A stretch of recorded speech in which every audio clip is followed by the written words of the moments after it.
Another Andrew Scott moment to be mentioned and explored here, for the sake of a proper reference. In an interview, he talked about playfulness, about how preparation matters, along with technique and all the years of training.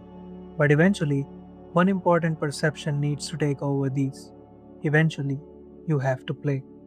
He even admitted that some of what he tries in a scene, in his own words, is total cringeworthy.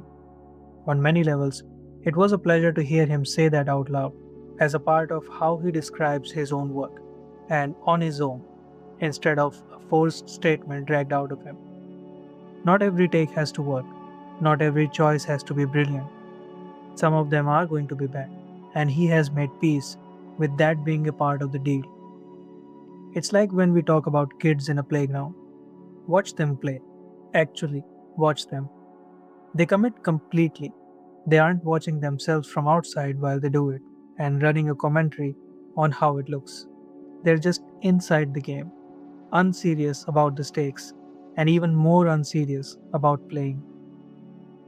Unserious. That's the word I would use here. Unserious about whether they're being judged. You've got to be allowed to play, he said.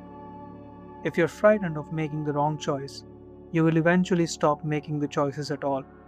You'll just keep going with the same patterns you already know works. But losing is a part of the game itself, and that's the part of the deal. So we must be allowed to play. Here's the reframe I want to put in front of you before we go any further, because many things after this chapter depends on you holding it. Reliability is a range limiter. Consider two kinds of actor. One always lands somewhere between 80 to 90%, reliable, hired again, never embarrasses oneself. The one who is safe for work because the performance never drops to 20%, however, also never reaches 100%. The other actor swings, sometimes bad, sometimes forgettable, and once in a while so good that people are still talking about it decades later. The first actor has optimized for never being seen at 20% or 2%, which also means never being seen at 100, because that's the trade. Many people do not see this trade, especially when starting out, because reliability looks like a responsible choice. It looks like professionalism and like doing the job well. And it is this doing the job well where there is an inbuilt trap. Reliability is genuinely good for other aspects, such as discipline. It just isn't the same thing when we speak of creativity. It applies to anyone who makes something and has quietly, without ever deciding to, settled into a range they already know they can hit. There are three things that I think actually holding the safe version in this place. And I don't think it's useful to pretend it's always only one or the other to put the blame for. The first is the fear of the bad take. This is the most visible one, the one most people assume is the whole story. Its effect is avoidance. You stop approaching the risky shot entirely, so the failure never gets the chance to happen. No embarrassment, because there is never an attempt. The second is industry incentive, and this one gets exactly one small paragraph because it applies mostly to the business side of things and not the art itself. Reliability gets you hired again because it is easy to prove. Its effect is repetition.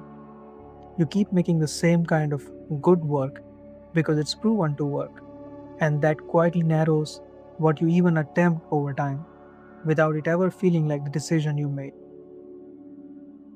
The third is the quietest and probably the deepest, never having given yourself permission to fail in public. This one doesn't just limit what you attempt, it limits what you let anyone else see. You might make the bold thing once, privately, and then never show it to a single person, which means it doesn't exist for anyone else to see and experience, but also to criticize and ridicule. When I say 0 to 100%, I don't mean good photo versus bad photo.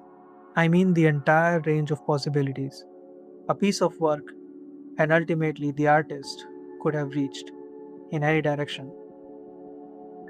Technical proficiency is one axis, emotional depth is another. There's something like a spiritual register too, if you're comfortable with that word. And if not, then change it or add anything new.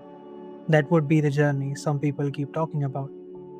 A photo can be technically flawless and still sit at 20% because only that much was allowed by the person in front of the lens as well as behind one. Sharp focus, correct exposure, a composition a textbook would approve of, and absolutely nothing revealed. That photo is safe in a way that has nothing to do with how good it looks. I have photos like that. I guess most photographers do. The ones you would hand a stranger without hesitation, and the ones you would never show anyone who wants to know what you actually see when nobody is grading you on it. There are photos I didn't take, and as years go by, I cannot remember them anymore, where I once could still describe exactly what it would have looked like.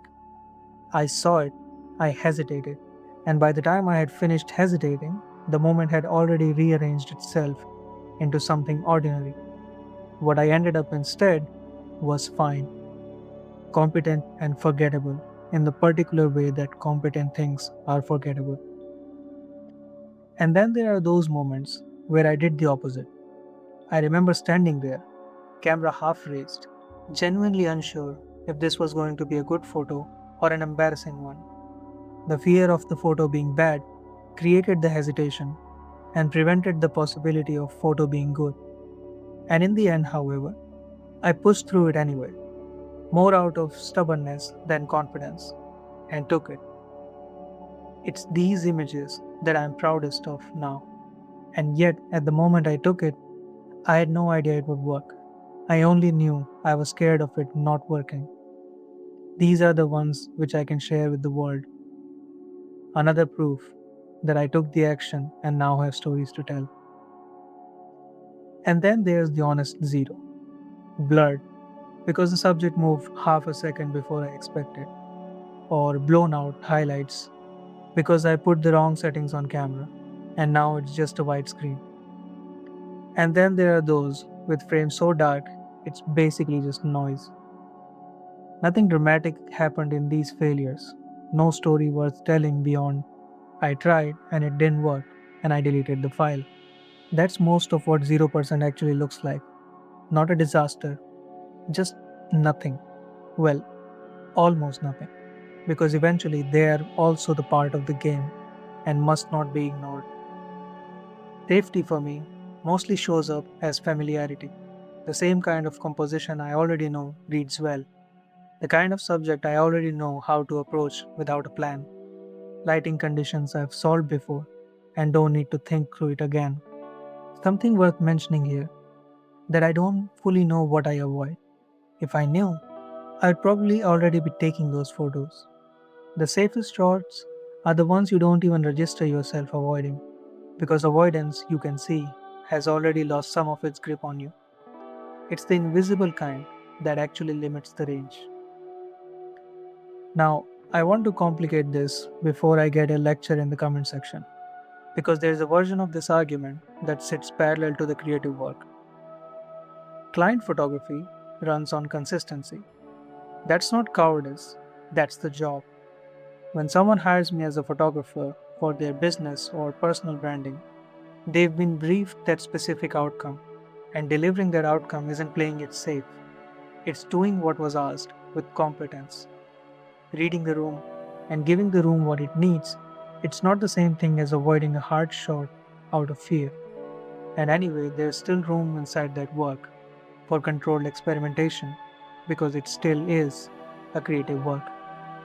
Different ways of communicating the same message can genuinely be tried, and some of it is a hit and some of it is a miss.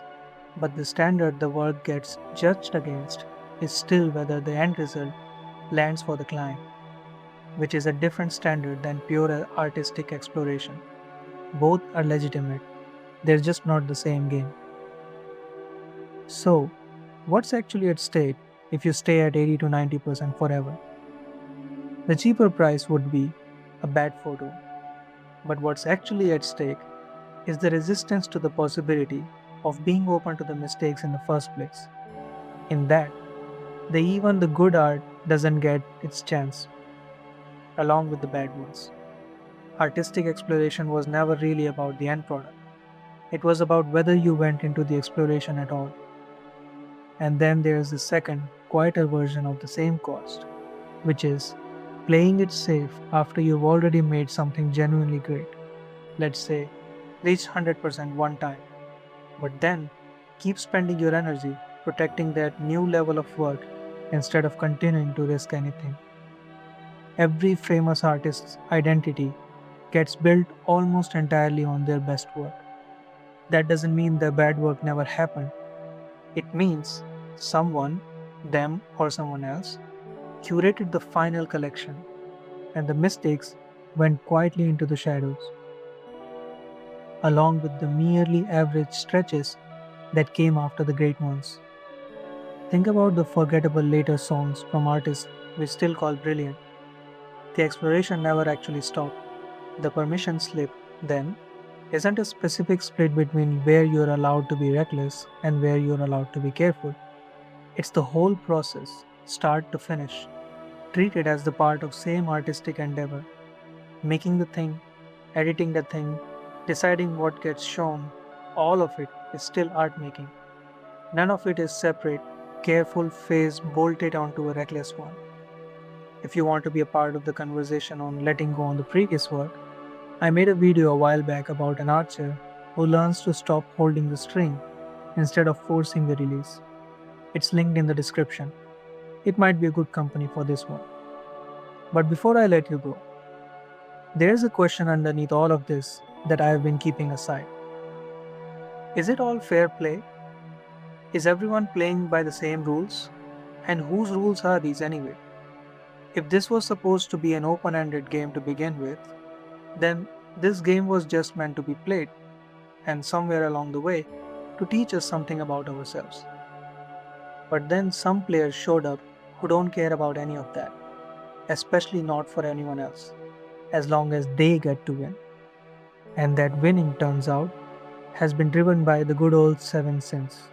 Yes, that ancient collection of jewels. We will get into that on the next video. Until then, don't get in the way of your mistakes. Like, subscribe, and share this with fellow humans to keep talking about creative life. And I'll see you in the next one.